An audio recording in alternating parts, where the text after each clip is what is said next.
everybody, to another fantastic episode of the podcast by the Sons of Technology. Today we have almost a continuation of our last show, which was about, the idea that is there a sub shortage? Is there a reason why, or is there a reason why there's so many open positions in education to begin with? And we really said to ourselves, we need to do a whole show on subculture, on getting subs, retaining subs, giving a good experience for subs, but also on how teachers can create almost a turnkey solution if you find yourself having to miss class that your students don't miss out on. Because one of the big things is this: when you get a sub, you should not feel that it's more work to get a sub than taking a day off, right? Sometimes you just need that time off, right? Mentally, physically, it shouldn't seem that you have to work overly hard to get a sub. But also, you shouldn't feel like you have to play catch up when you return.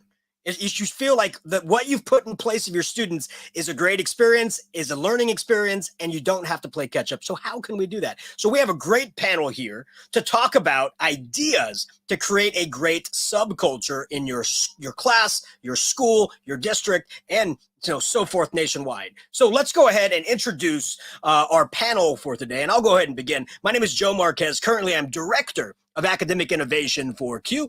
You can find me in the Central Valley of California, and you can also find me in Palm Springs, March 17th to 19th for Spring CUE, which is going to be in person. So if you want to know more about that, go to q.org/spring. And as always, my partner in innovation, Kyle Anderson. Kyle, please introduce yourself.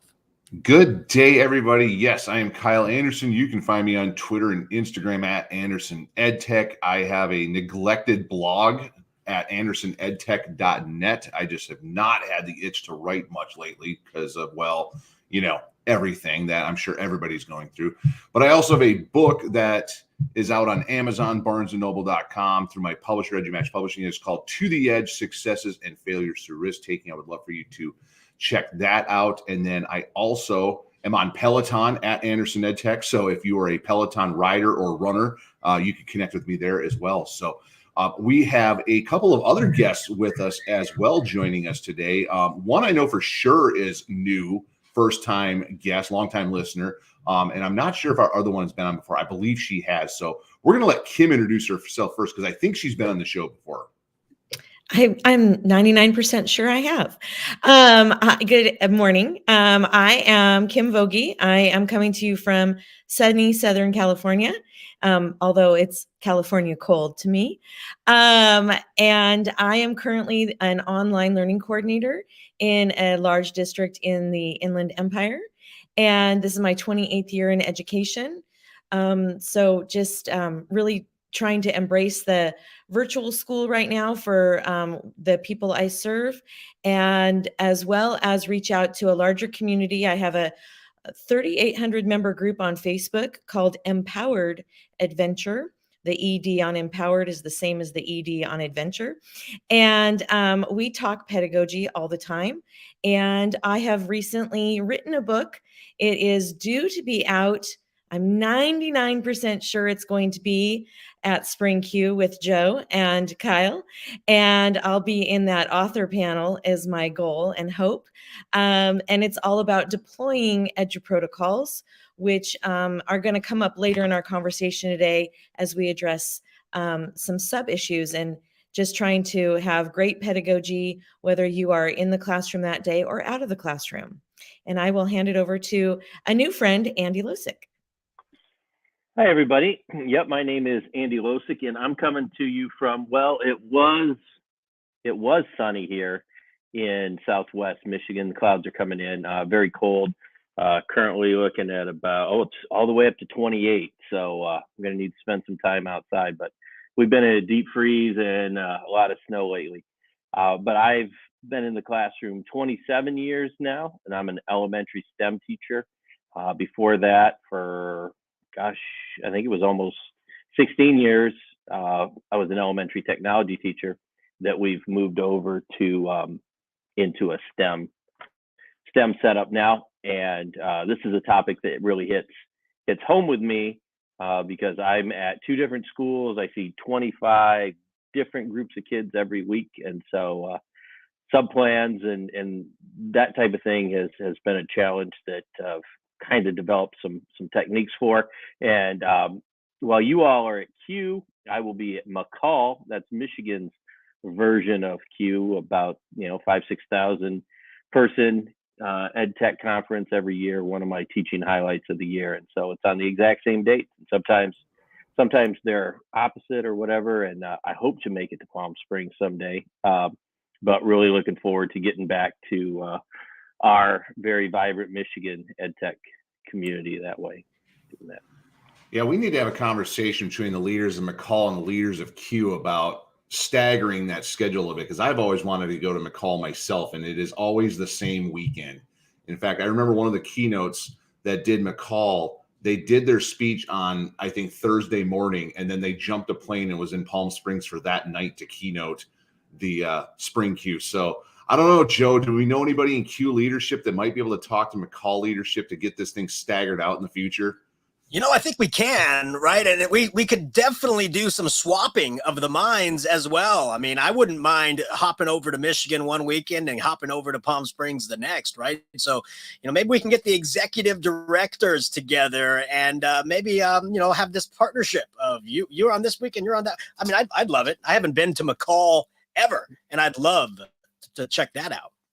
Well, we've done some partnerships in the past. John Carippo led a road trip where he and Scottsy and a few other guys hopped in a motorhome, actually drove to McCall and were featured speakers at McCall. And then John and we put on the first Rockstar outside of California and Nevada, and we had Rockstar twice in Saugatuck, Michigan. So we have crossed over, but yeah, more collaboration that way would be even more fantastic. Well, then we need to resurrect the collaboration. I'd be more than happy and willing to spearhead that, Andy. If you want to get us connected, let's do something. I mean, I think the more organizations partner together, the more educators benefit, right? So 100% believe in that. Speaking of educators, we're all educators here. We've all been, I would say, combined over 60 years of educator experience based on this panel, maybe even 70. And we've all seen our subplans. We've all had days where we just couldn't make it to class that morning. Something happens. We're sick. Maybe a son or daughter is sick and we have to stay home with them. There's reasons we get a sub. We've all had the times where we're like, it's just too much work to put something together to get a sub. I would rather come in feeling under the weather and just power through the day, because I can't risk my students falling behind, nor do I want to spend 4 hours after school feeling bad putting something together for the next. I'm just going to come in. And so we are looking for solutions to making the sub experience better for the teacher so that they can take care of themselves, but also the sub experience for the sub, so that when they leave your class, they're like, oh my goodness, that is the best sub experience I've ever had. They write that little note on your desk.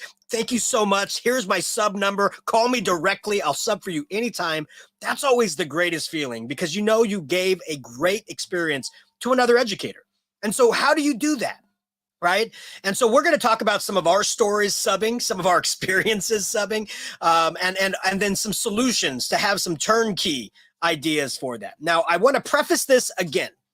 Teachers, if you need to take a day off mentally, physically, you just need to step away for a minute, you should be able to do that. And you should not need this idea in your head, this little birdie saying, it's too much stress for me to take a day off. Or I hear this a lot from educators. I don't want to burden my administrators in having to look for a sub for me being gone. So I don't put a burden on them. I'm just going to tough it out and make it in. Teachers, you got to take care of yourself, right? You shouldn't have to feel that way. Also, we should always also want to make sure that our subs coming in have a good experience and our students are not missing out on education. We can't let a sub day be a hit day. Like, you know what? We're just going to take it off as a miss. I'm just going to print out some random worksheets, some busy work for the kids so they don't bother my sub. Or I'm going to bust out a Bill Nye video and they have to fill out this video sheet for my students. And we don't really need that video, but it's something the sub can do. but conversely, we don't want to put like a PowerPoint or a Google slide in their hands and say, "I need you to teach this on biochemistry for the students." You know what biochemistry is, right? Right, sub. I mean, we don't want to do that to the sub also. So what can we do? So I would love to just kind of go around and maybe listen to some history, some ideas, just maybe a story you have of maybe you subbed, maybe you had an experience with the sub, just some ideas first before we come up with some solutions. So anybody out there, Andy, Kim, Kyle, whoever wants to start, just a story with maybe there was a time you wanted to get a sub but decided it's not worth it, or you put together a great packet but the sub just didn't do what you asked them to do, or vice versa. Anything at all. I would just love to start off this conversation of what's some sub experience that you have. I'll go ahead. So I don't know necessarily if it's about anything current, but I can recall when I was still in college and I would sub every now and then. I knew what district I was going to be student teaching in, probably about 6 months before my actual student teaching assignment. So I decided it'd be a good idea to do some subbing in the school district first. And when I say school district, I mean one school. It was a K-12 district. They were all in one building. Grand total, there was 350 kids in the entire district. And again, they were all in one building. So I would show up there to sub on a Monday morning, and I could be subbing for a social studies teacher in the high school section of the building. Then the next day I could be subbing kindergarten, or I could show up expecting to sub middle school computers and then just kind of bounce around where I would go cover a second grade classroom and then math classes. So I was all over the place. So, and that part was fun. But again, I mean, this was 2004. So you're talking now 18 years ago. And it was an issue then where you'd show up and some of the teachers had great sub plans. This is what you're going to do. And it wasn't necessarily expecting you to teach the actual material, because like you were saying, that's like expecting someone to walk into a biochemistry class and not know anything about it, but then teach the material. So it wasn't necessarily about teaching the material, but it was always laid out where there was enough stuff for the kids to do in an academic nature. It wasn't just here, throw on this Disney movie and watch it or anything like that.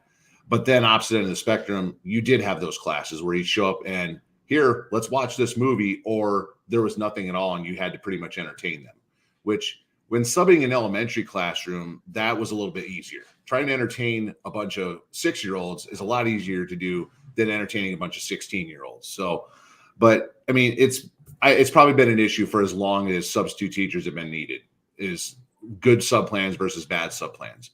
The other part of that I remember, though, is that there was a shortage of subs in this district because they were 30 miles from the nearest town. So you had to drive into the middle of nowhere, essentially, in order to go work at this school.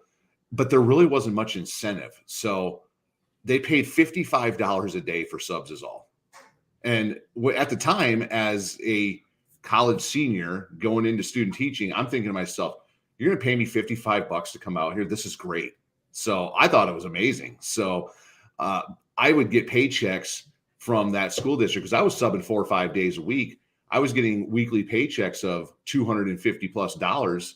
And I thought that was incredible because I was still working pretty much full time at Applebee's at the time too. So I was essentially more than doubling my income at the time. And when I was student teaching, I saved all that money. I was the person that we would go out on a Saturday night and I would actually buy drinks for my friends because I had the extra income to do so because I was subbing.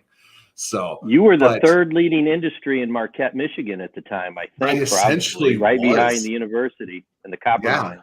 Pretty much. So, but at the time, though, again, they couldn't get people to go out there because not everybody that could sub was a college kid that thought it was amazing they were getting $55. Because if you're an adult with children and bills to pay, $55 back then even was not a lot of money. And I think about it now with the district where I'm at now in Las Vegas. I don't know what the sub pay is. I know it used to be $90 a day. I think they've increased it, but that's still not a lot of money to go in and sub, especially considering a lot of the challenges we're dealing with right now. So it's just, yeah, it brings back fond memories, but it also brings back a lot of horrific memories. as well. So, and we were kind of talking before we got going, is there a sub shortage everywhere, or is it just in certain places? And I can imagine this is going on everywhere, where it's low pay, it's tough conditions to go into, it's lack of preparedness, and not by the fault of teachers so much, because sometimes you wake up in the morning and that you're not able to get sub plans together. It wasn't like you knew the night before you're going to be out and you could put something together. So it's tough. So, and I know there's been days where I had to stay out and where I had enough energy to call in, and that's it. So lucky for me, I co-teach, so I don't have to put a lot together. But there's a lot of teachers where that happens and they can't throw something together. And it's not that they're being vindictive and don't want to prepare the sub if the sub even shows up. It's just that they may not have the time or the ability to do so. Well, I'll piggyback on that. Talking about needing emergency sub plans. I was headed to school one morning and in the wintertime, and it was conditions were pretty good once we got over that 6 a.m. threshold of that's kind of the make it or break it, you know, whether we're going to have school or a snow day. And it was pretty good at 6 o'clock, but the wind started picking up. And so the visibility went down to zero as I was trying to get to school. And I got to an intersection and I'm like, oh, well, okay, going to give it a go. And I got 2/3 of the way through and here comes a F-150. I got T-boned. Luckily, it just kind of spun me out and I went in the ditch. They were okay. I was okay, but car was totaled. But here I am 3 miles from school on my way in.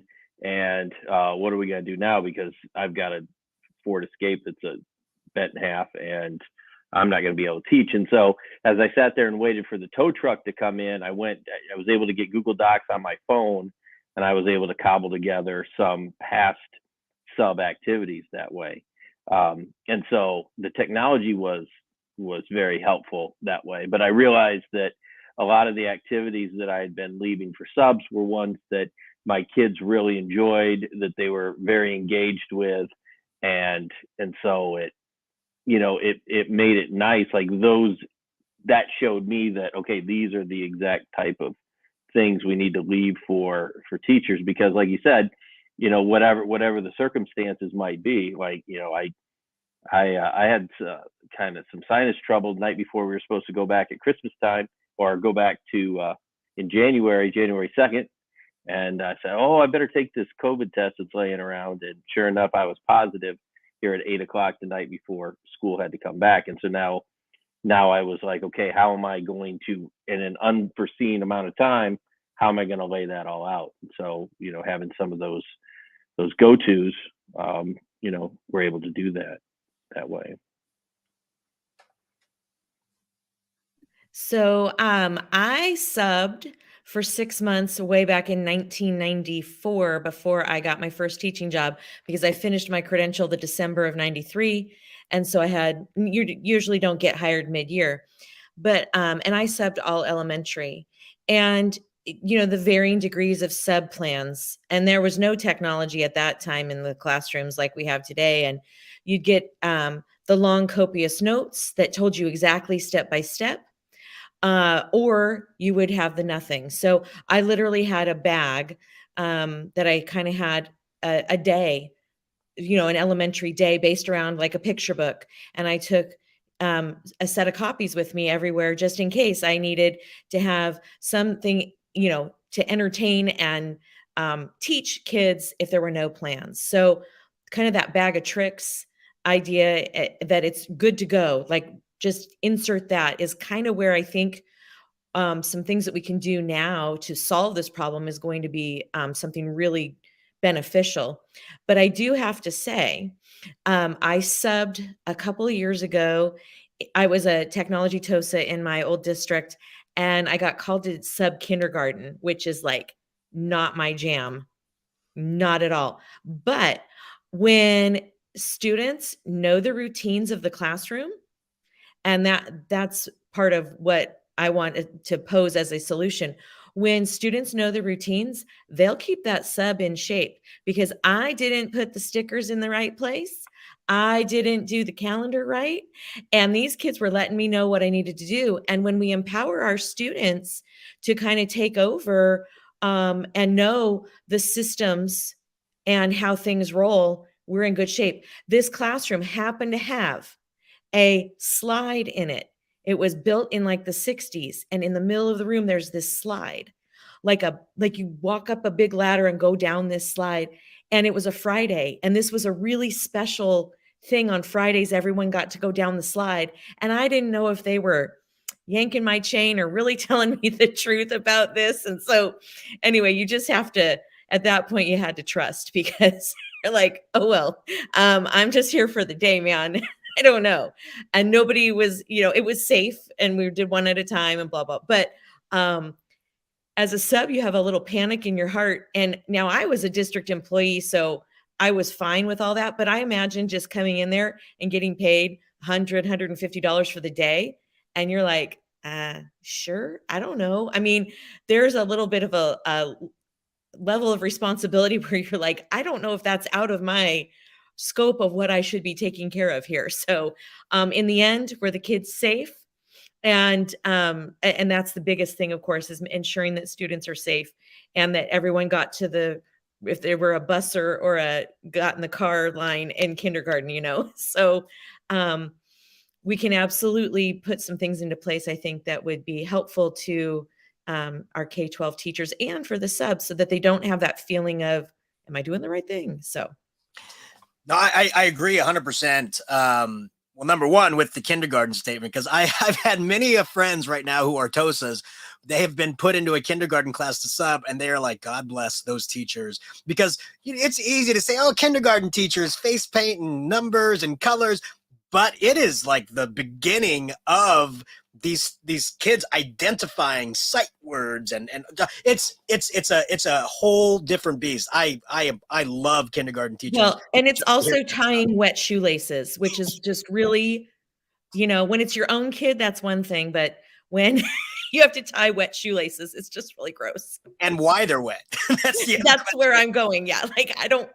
Wait, it's not a rainy day today. Oh, so anyways, but so I love hearing like everybody's origin stories, because a lot of people started off as subs, and myself included. Well, I started off as a coach. So I started coaching football for one of our local intermediate schools when I was a sophomore in college. And I continued coaching for that school. And they're like, why don't you become a teacher? Why don't you become a teacher? I'm like, teacher, I don't want to become a teacher. And I was studying to become a biochemist, actually. And I was working with peppers at Fresno State. And then I actually got an internship in New York to work on tomatoes. And I worked at this laboratory at Cornell University. And I'll tell you, it was boring, because you're just working by yourself, extracting RNA and it's so boring. So I came back, and they're like, how'd you like it? I hated it. I go, I don't know what I want to do with my life now. I can't work in a lab. And they're like, just start subbing, sign up for the district, start subbing. And they allowed me to sub only at the junior high that I was coaching at. So it was great. I had a great sub experience, because those teachers knew me. They left me easy plans, fun plans. I thought it was great. So when I got hired in that school, that's the way I created my sub plans. Oh, I'm going to create a fun plan for the sub, so they always want to come back. But the problem was, whenever I came back, the sub said it was great, but my students were behind. I'm like, oh, now I got to hurry up and catch up, and now I got to do this. And to make matters worse, I taught at a school that had block schedule. And so a lot of my sub plans were because I had to go to a conference. And so I would teach. And if you don't know what block schedule is, everybody listening, that means you have the same period on like Tuesday and Thursday, and then a different period on Thursday and Friday, or Wednesday and Friday. And so I would normally teach the same thing on Thursday as I did on Friday. So I would teach on Thursday, but have to be gone on Friday. And my students on Friday would miss out on what I gave on Thursday. So coming back on Monday, everybody was in a different spot, and it drove me nuts. I'm like, I have to figure out a way to get my students what I did on Thursday, give it to them on Friday. And so, as Andy was talking about, technology, right? And so I go, wait a minute, I'm giving Nearpods to my students on Thursday. Why can't I give them the student-paced version on Friday? Wait a minute, I'm giving this discussion with my students. Why can't I record it and stream it live to YouTube, and then hand that video to them through Google Classroom, and they can watch it on Friday. And so I was just thinking all these things that I'm doing can easily be ported over into the digital realm. And so that started working out really well. And I said to myself, why don't I do this every single day? Because we have students who miss class every single day. I don't think there was ever a day that I didn't have at least one student absent from one of my periods. And of course, what happens when that student comes back? What did I miss? Here, I missed this. And you're going to have to reteach it to that one single student anyway. So why not document your entire day digitally in some way, shape, or form? And so if we did a video, Ed Puzzle, right? With all the questions already embedded. If I did an article, Edgy, I do Edgy so the students who are absent can get in there, see what all the other students did, and be caught up right up to speed. Nearpod or Pear Deck, I would always screen record. I just started doing all that. And so when I had a sub, it was basically, I wrote down, students know how to get into Google Classroom. Students have their agenda. Students know what to do. Just walk around the room and make sure they're not playing games. And that's it. And I would have a seating chart, and I would highlight a couple students. If there's any issues, these students have been trained to fix the computers. They know how to fix Google Classroom. They know how to fix this. Just ask them. And it was great. And the sub was like exactly like what we were talking about earlier. This is great class, great routines. Call me anytime. And it didn't take me any extra work the very next day because the students learned those routines. And it didn't hurt that I had a couple students who would have my a chat. They would chat me and be like, Mr. Marquez, Sally's not doing her work. And so I would chat Sally. Sally, I hear you're not doing your work. Is there a reason why? So I would still catch up with them while I was at the conferences and be able to chat back and forth, which was great. But when I came back, I was confident that they did not miss out on a day of learning. And on Monday, everybody was on the same page. And it just released so much stress following coming back from a conference. And I said, I'm going to do this every day. And so I think routines, Kim, you were talking about that, is key. And have the kids run the class. So that really the only difference between a teacher and a sub is just a different human being, adult human being in the class. And may not have the expertise in that subject, but at least a different human being who's just roaming the room. The kids run the rest of that class. Well, Andy, I think that comes back to, can add to that. well, it comes back to one word there, or two actually, community and culture. You know, even in that kindergarten room, that culture had been firmly established, and you have a community of leaders there, and that's essential. You know, we're all you know, I guess fans, you could say, but we're all practitioners of Edu protocols. And as much as there's the Iron Chef and there's thin slides and all that, huge part of Edu protocols is that Smart Start. And we have made that an essential part of our STEM class.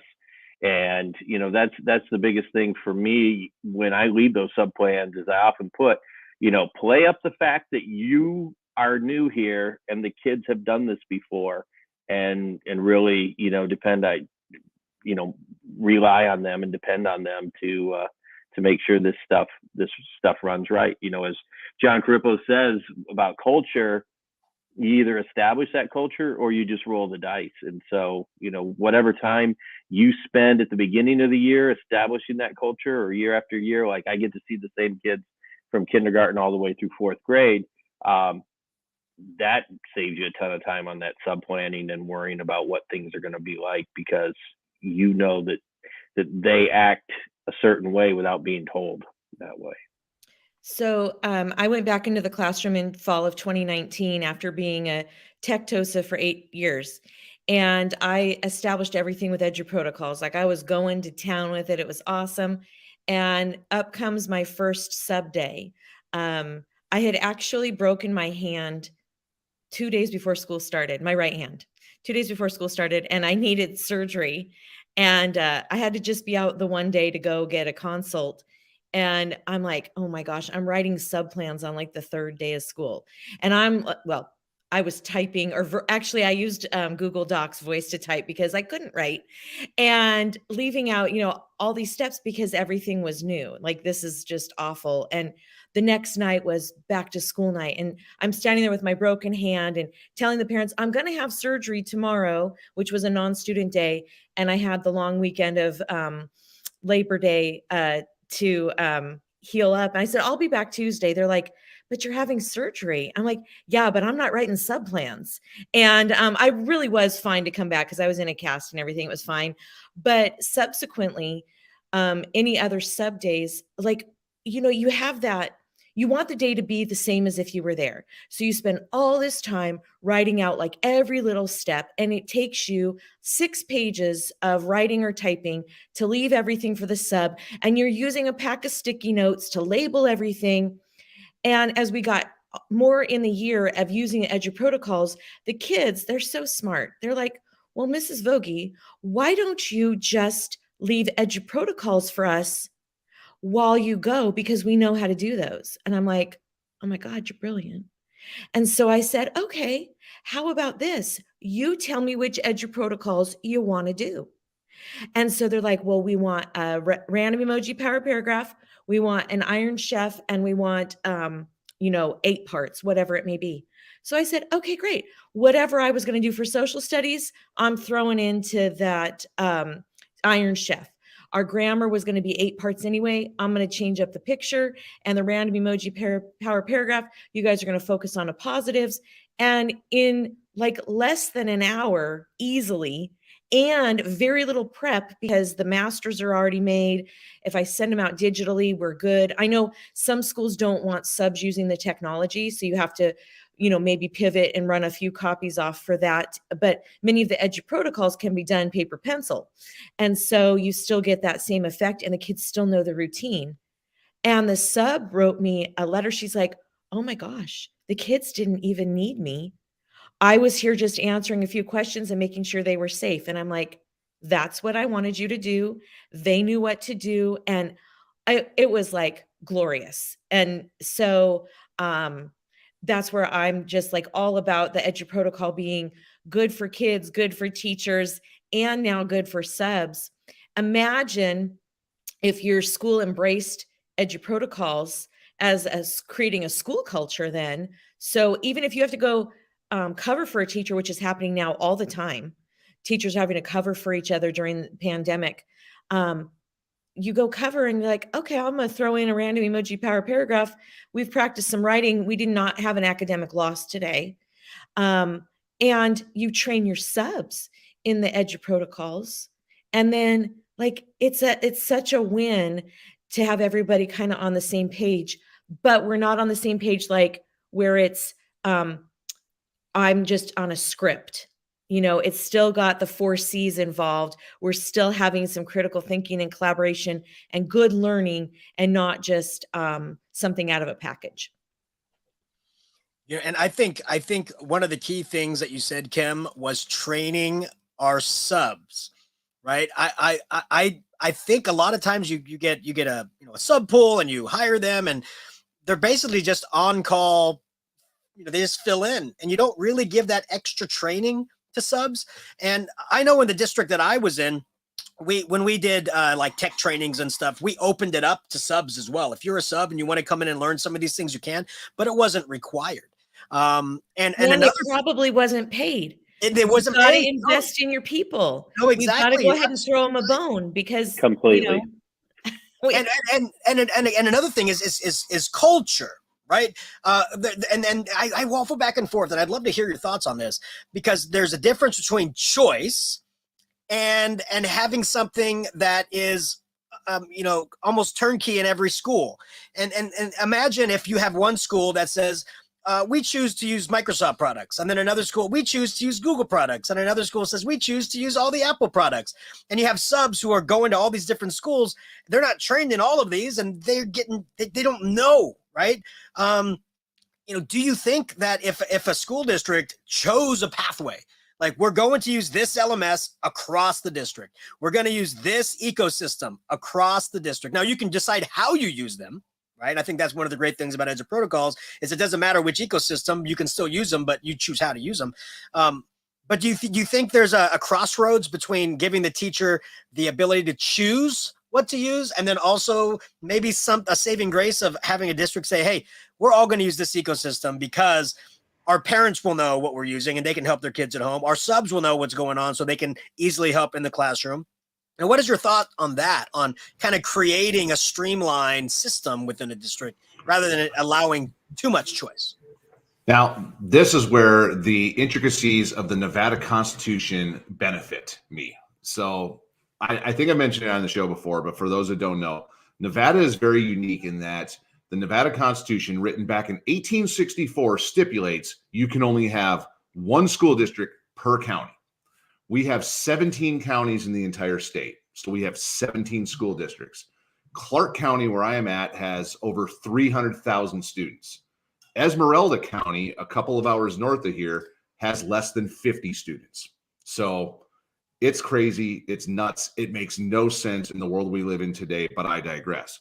However, that comes to an advantage in your situation that you presented, Joe, is that in Clark County, and really the entire state has made cannabis the official LMS for all districts in the state. Now, there's a couple districts that still kind of do their own thing. Washoe County, where Reno is at, they always have to go against the grain. So while everybody's using Canvas for the most part in the state of Nevada, they're using Microsoft Teams, which also means that while 16 of the 17 counties are using Google products, Washoe County is using Microsoft products. So they're a little bit different, but for all 300,000 plus students here in Clark County, they're all using Canvas. They're all using Google Suite. They're all using Infinite Campus for the LMS. So there's no crossover or confusion in that regard. So now each individual school may have different policies on what other programs are going to be using. Like I know Class Dojo is really popular amongst elementary age students around the district, but then in high school, Dojo is definitely more elementary centric, where I would never think to use Dojo with high school students. That would just be strange, in my opinion. So there's different ways to communicate with parents and families at the high school age. So that's an advantage for us, where I know in most other places that are not Nevada, like where I grew up in Michigan, it was my high school and elementary school was one district, and then there were smaller districts around. And I think I talked about this last episode actually, with then you had like an intermediate school district that may cover a couple of counties around, where each individual district was their own thing, but then they all kind of work together. And then California, I mean, they break it down even further, where a town can have a secondary district or high school district and then an elementary district. So you have districts within a district, and then there's the County Office of Education in California. So there's a lot of different directives coming from a lot of different directions in a lot of places. So I have an advantage where I'm at because of our antiquated system here in Nevada. Yeah, that seems very simple. Right? I mean, because the district that I was in, they prided themselves on, we're going to have the ability to let the teachers decide if they want to be a Microsoft ecosystem or a Google ecosystem. And on the surface, that sounds great, right? Because the teacher gets to use the tool that they're most comfortable with. But then we had an issue because parents were like, I don't know because it was a junior high. This one teacher's using Google stuff, and this one teacher's using Microsoft stuff, and this one teacher's having me check the grades via this. And it was very confusing to parents. It was very confusing to subs, not knowing which teacher they were going to be in and what they had to do. So the way that Nevada seems to do it, at least it saves a little bit of that. But coming back to the classroom and creating something for subs, I think what Andy said and what Kim said, culture and routine, right, is absolutely key. And something you said, Kim, really resonated with me as well, is some districts don't allow technology to be used when a sub comes in, right? And the question is why? Why is that? Is it because the technology is used occasionally and they just don't want the students to mess it up? So one solution is don't use it occasionally, right? Have it be part of the routine every single day. Like in my science class, the routine became they walk in the class, I give them a high five, I give them a fist bump, they walk over to their computer, it's on the wall, it's numbered, or they bring their own device. They have the option to bring their own device. They get out their device without me saying anything. I'm giving high fives, I'm fist bumping as everybody walks in. I don't need to say anything. They grab their device, they open it up, they go to Google Classroom. In Google Classroom, it's the agenda as an assignment. The agenda is an assignment. It says, welcome to today. This is what you're going to be working on today. If you have any questions about it, please make sure you let me know. Otherwise, mark this as done, as your acknowledgement of what you're expected to complete today. And they would mark it as done. And then the very next thing underneath it, guess what? A smart start for the day, right? So they are getting started. Smart start, starter of the day. And so while everybody's in and I'm giving the fist bumps, I'm walking around, everybody's at work. Everybody's doing their thing. And it's great, right? And then, of course, I say, okay, what's next on our agenda? Oh, Mr. Marquez, you're going to go over the Nearpod on atoms. Perfect. Let's open it up. And then we'd go through it. And so that was the routine. So when a sub would come in, guess what? So it says students know what to do. They'll grab their device. They'll go to Google Classroom. They're going to mark the agenda. They're going to get started on the Smart Start. And I would always have a computer there for them that was already logged into the Google Classroom as a sub, and they can actually monitor everything. I said, but if that turns off, here's just here's the agenda for the day. Just make sure the kids are safe and are not playing games and are not trying to pull one over on you, because they are 8th graders and that will happen.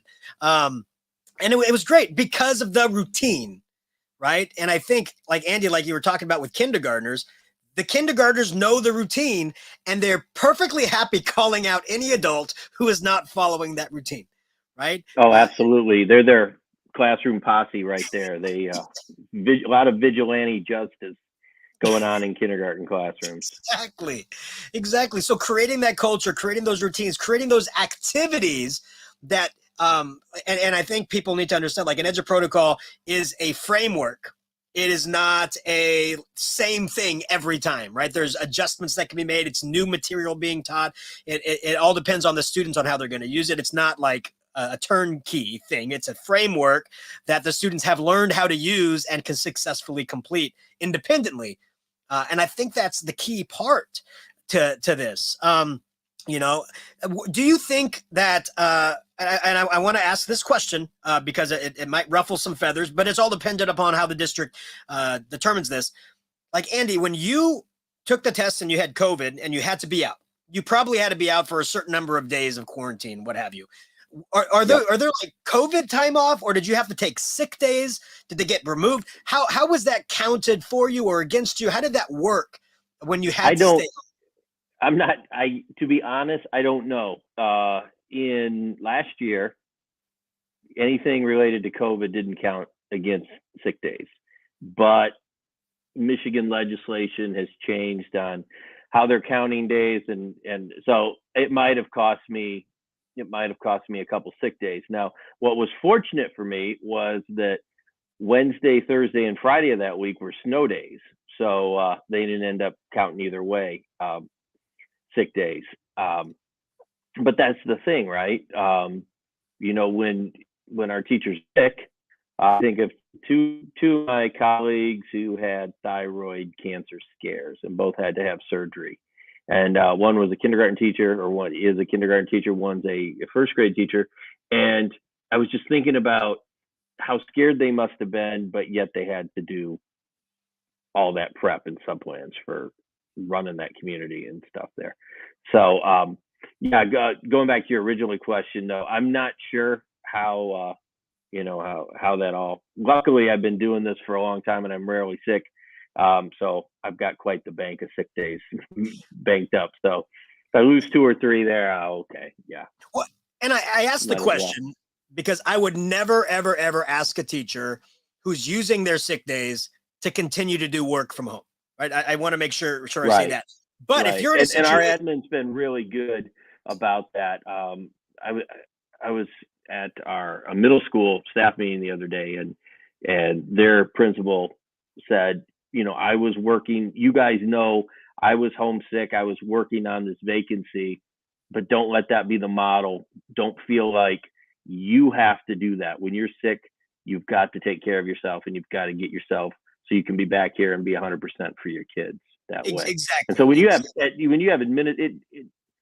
administration can make or break any building, right? And when you have administration like that is supporting you, our elementary principals are jumping in right now. Our middle school principals are jumping in, and they're subbing full classrooms So, and that helps everybody tremendously to know that when you need the time, it's good. You can take it. It's going to be covered regardless of how dire it may seem subwise for us. And I asked the question because I've talked to some teachers who were out because of a positive test, but they had zero symptoms, right? So they felt fine, but some of them had to take sick days.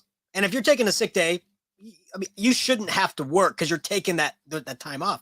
But some of them also didn't have to take sick days. Some of them, it was like COVID days that was built in. Do you think, I mean, and the teachers were like, I'm stressed because of all I'm losing that time in the class. I'm stressed.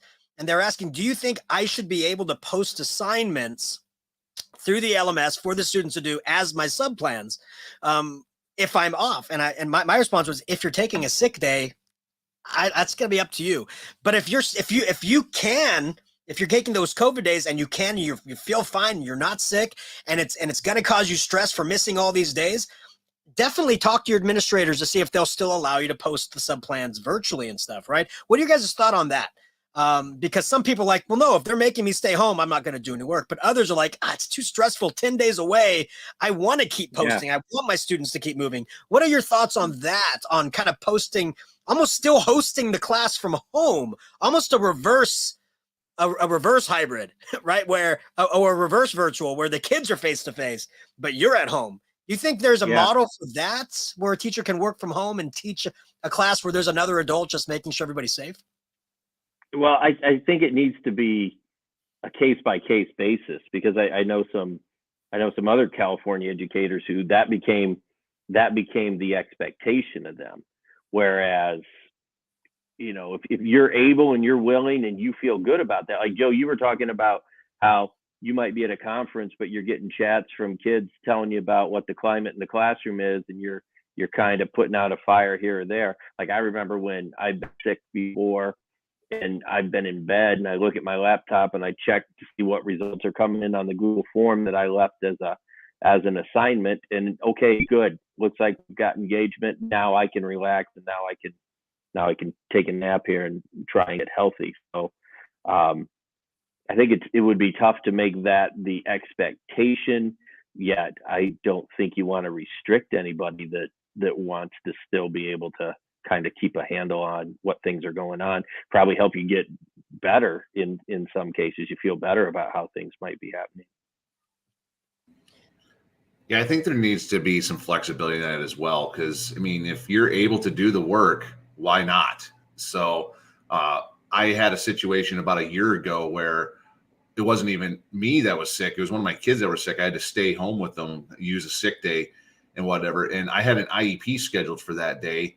And rather than me being able to log in, run my IEP, which was going to be on Google Meet anyway from school, I was told that because I had taken a sick day that I had to reschedule that IEP. And if you're in the business of scheduling meetings like that, it was a pain.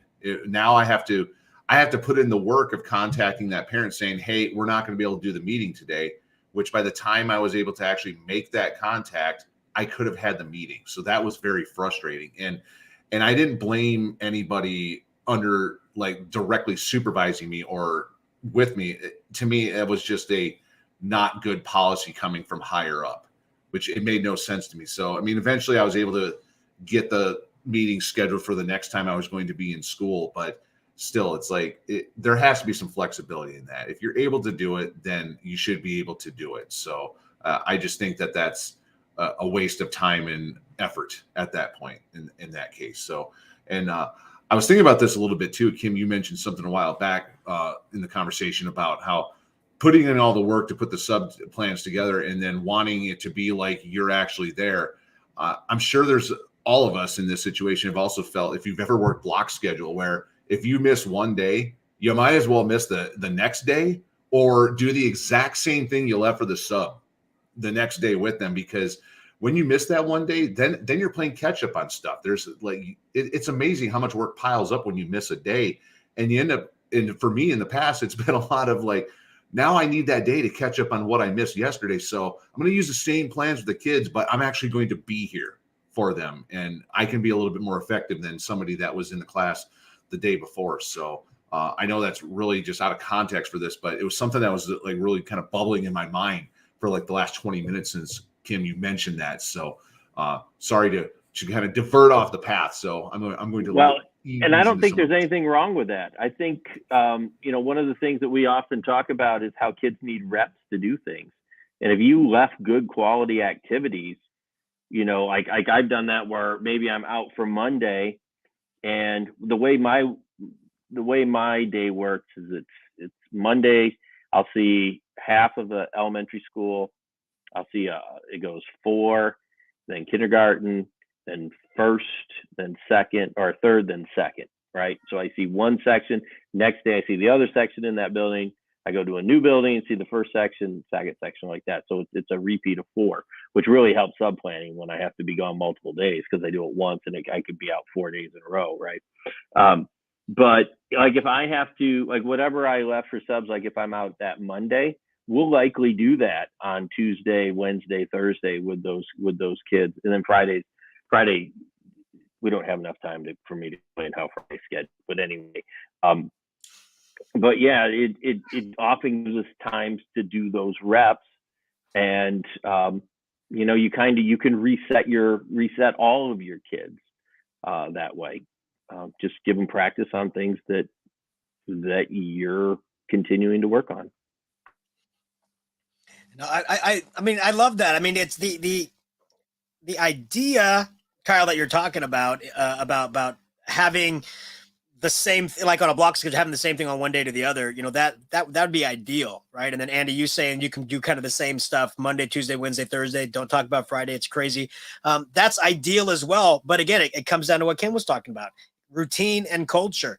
Like when I started going to a lot of conferences, when I knew I was going to be gone, I laid it out to my students. I go, hey, when I am not here, that doesn't mean the learning stops. We're still going to do the same routines. You can still ask me questions, right? Instead of raising your hand, you ping me on the DMs, right?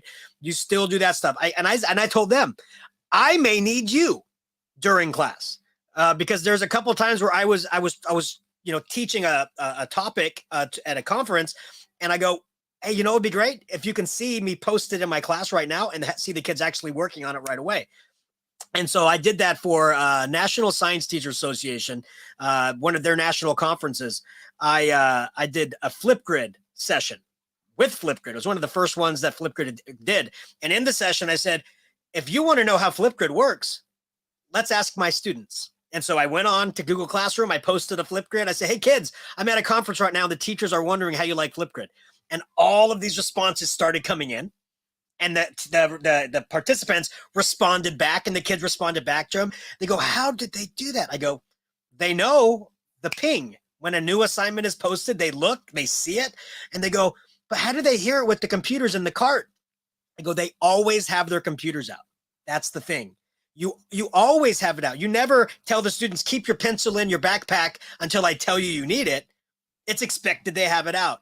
And so the computers should always be out. And if you have that option, then when the subs come in, the students are taking care of those devices because they're always having it out. It's not like a special computer day, right? When you just have special computer days, kids get all excited and their sticky jam hands are all over it. You never know what they're going to do with it. But if it's just another thing they constantly are getting out and using when it's needed, that's when they take pride in their work, and it's not something that's shiny, I want to touch it. It's my device now. It's my new pencil, right, Kim? Well, absolutely. And one thing I've noticed, almost like a technology backlash, after being on distance learning for a year, many of my colleagues have been told to kind of cut back on their computer usage in the classroom because kids had too much screen time, and their parents and the upper management don't want them on the computers. And I'm like, why are you taking the tool away that we learned how to use? It's almost been a regression back to low level work on worksheets because the everyone's like, oh, well, they had too much with the computer. I'm like, but the computers are real life. Like, if we're not using the tools the kids are going to use in real life, then we're not preparing them properly. My students had their Chromebooks on their desk all day long, but they only had them open when we were using that tool.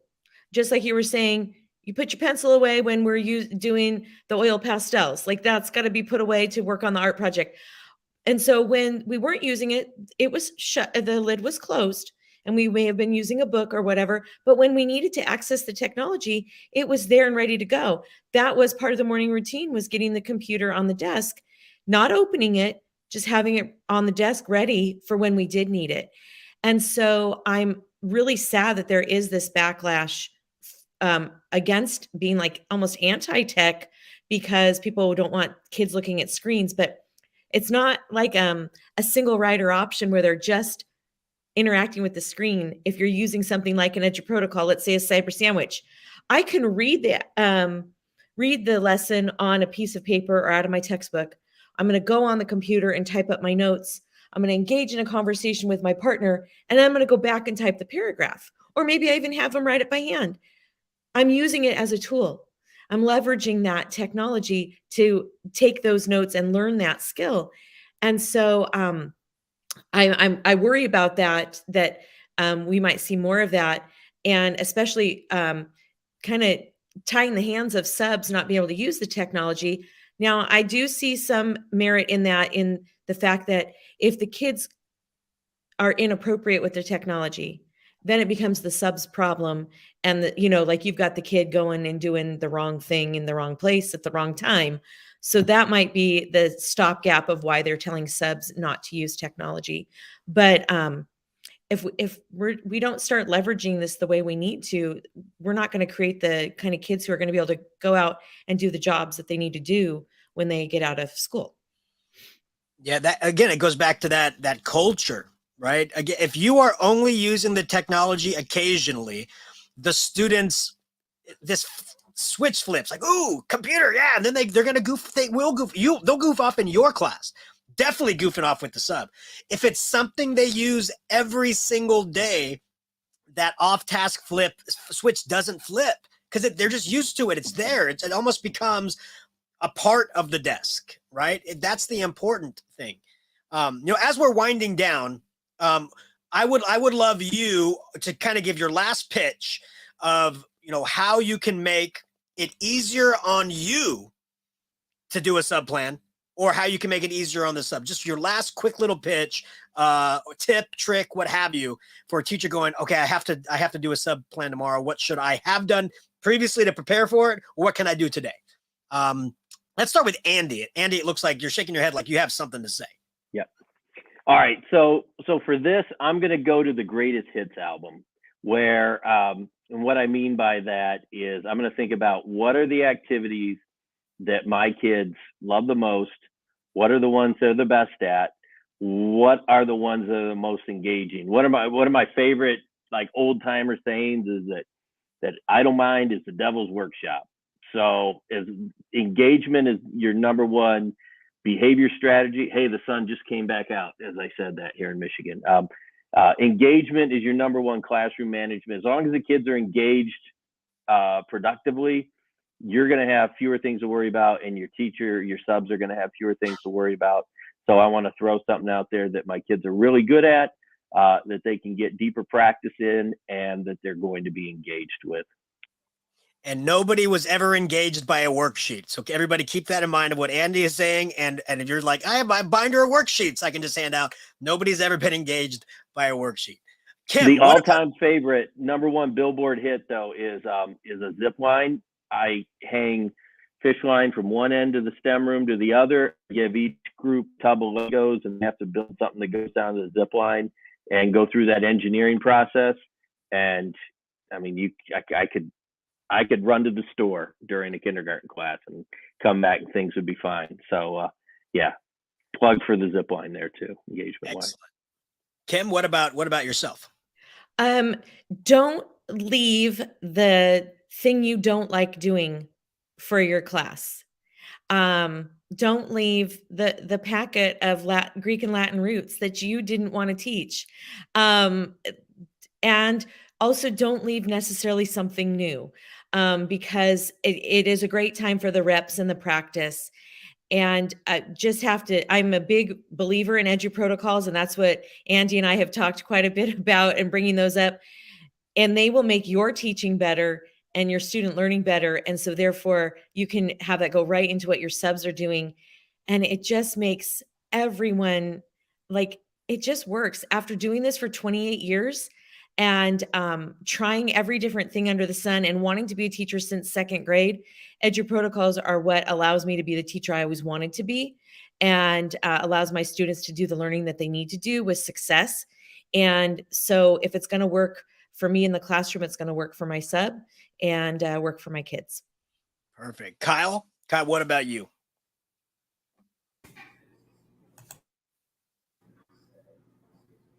So, biggest thing, leave something for the subs for them to do. So just because you're out and you're not going to have to worry about something, somebody else is going to have to. So it's the worst thing for someone to walk into a classroom and have absolutely nothing and then try to have to entertain. So if you can just leave something, that goes a long way for those subs that have to come into your room when you're out. So I speak on that from experience as someone that's been pulled numerous times in the last month to go and cover classes because we are short on subs. And it's very tough to walk into a room where you don't know any of the kids, you don't know the routines of the room, and then there's nothing there for it. So something is better than nothing in this regard. I need to plus one in here just a second. If you are a sub, grab these. Joe's going to put my slide deck in the notes for the show. Get yourself educated on edu protocols. You may not have access to the technology, but you could take a master copy and maybe make some copies if you walk into that situation where there are no sub plans and you need to have your little bag of tricks ready to go. Get yourself prepared for that, and find some fun topics, because if something comes up short and you need a sponge activity, we got that. And you know, we can do that, and then you'll be prepared for yourself, and then you'll be requested because you'll be like top of the heap when it comes to the subs, and people know that their kids are going to be left in good hands with you. Very good. I mean, I'll tell you, one of the funnest times I ever had as a sub was in a 4th grade class. And somebody told me when I started subbing, always have a hook for the kids and tell them and give them something to work towards, and they'll work. And so I used to go in with a magic trick where I would bend a fork with my mind, and the fork would melt right in front of the kids and it would break. And they'd be like, "What is going on?" I go, "I'll teach you how to do this magic trick if you do everything your teacher has asked you to do today, and we have time at the end of class." And guess what? We never had time at the end of class, but they would always ask me to do the trick again. They would save the broken forks and put them in their desks, and I would always get a email from the teacher. "My kids cannot stop talking about you, and how come they all have broken forks in their desk they won't let me throw away?" So as a sub, edu protocols, yes, but also have a hook that will get the kids to work for you as well. Andy, you have something to add to that? Oh, I was going to say that my friend Dave, his hook used to be, "I will jump up and touch the ceiling when we are all done if you're really good." And after he put his fist through an acoustic tile in the elementary school, he was, "We love having you sub, but please don't do that anymore." That's fantastic. I'm going to close out by giving my advice, and I say this all the time for everything in education. Teaching is a collaborative sport. And if you're doing it alone, you are doing it wrong. If you have a great culture on your campus, that means you should have a very good relationship with people in your department. And if you have a good relationship with people in your department, you probably plan a little bit together. And so you have some common activities that you do. Why not ask your partner, "Hey, I'm going to be out. I don't have a chance to do anything. Can you put some stuff on the desk, or can you know the assignments that we do, can you have those ready for me?" I used to work with a gentleman, fantastic gentleman named Pete, and we would share our Google Classrooms with one another. And if I had to be out, he would post things in my classroom as the teacher for me, and vice versa. I never had to worry because something was always in the Google Classroom. Use the technology to benefit you, to benefit your students, but build the capacity for your students to know how to use it and be, just good digital citizens while using it. That's key. And if you're just using technology sporadically, you're not allowing your students to build that digital citizenship capability, and there will be issues with this up. So you have to build that capacity. And if you have teachers that are always using technology, not always using it, but using it consistently, students become better and better and better at using it. And you're not going to have as many of those issues, right? We're a community of educators. We should be working with each other. We shouldn't be creating assignments in silos. We should be creating assignments with each other. And that means we have a giant archive of assignments created by so many of our fellow teachers that we should be able to pull from. We shouldn't be making everything by ourselves all the time. And we shouldn't be making things by ourselves and saving them for ourselves. We should be sharing them out with our community of educators so that others can use those as well. So I highly recommend that as your school creates a catalog of assignments that you have used, a great way of doing that is inviting all teachers into a single Google Classroom as teachers. And as you're posting assignments to your Google Classroom, double post to that shared classroom. And now any teacher can use that and push it out to their own. It just creates a great catalog for any teacher of any subject, of any grade level, to see what you're doing and go, I want to use that too. And without any extra work, push it out to your kids. Sharing is caring is something I learned in kindergarten, and I still believe in that today. And I know all of us here on the podcast and a lot of our listeners believe in that as well. So even if it took you months to create an amazing lesson, it shouldn't take you more than a second to realize sharing that out is the right thing to do. And that will create just a better culture of a subculture, but also of teaching culture as well. So in closing, getting a sub, that could be difficult because you don't want to leave your kids. You don't want to create extra work. You don't want to create anything losing, but hopefully some ideas shared here, EDGE protocols, different community building activities, different routines. This will help you in the future. Maybe not right now in February, but if you start creating routines now, then next year, that idea of you taking one day off to get a little bit of mental wellness or to catch up on something shouldn't cause as much stress. So EdTech Army, we appreciate you, appreciate everybody listening. And as a reminder, we do have our flip grid that we love our listeners to go in and proclaim that you are listeners of the pod and that you are a member of the EdTech Army, meaning you are taking education into your own hands, sharing it out, and doing innovative things. And if that is you, we would love to see that you are a member and innovator of the EdTech Army. And when you do record those, we send you a sticker pack. So make sure you let us know that you've recorded that so we can send you a whole bunch of stickers. We have tons. I bought out Sticker Mule before they raised their prices. I did. Before they raised them from 19 to 29, I bought them out. So we have lots of stickers to share out with our members. But in the end, we just want you to know that we're here for you. Ideas and thoughts go out to you during this time. And if you have to take a day off, hopefully ideas here give you a little bit better peace of mind that your students will not fall behind and you don't have extra work to do. So have yourselves a fantastic February, and don't forget March 17th to 19th is Spring Q. If you haven't signed up, definitely go to q.org/spring and sign up today because hotels are going fast. Have yourselves a wonderful, wonderful day.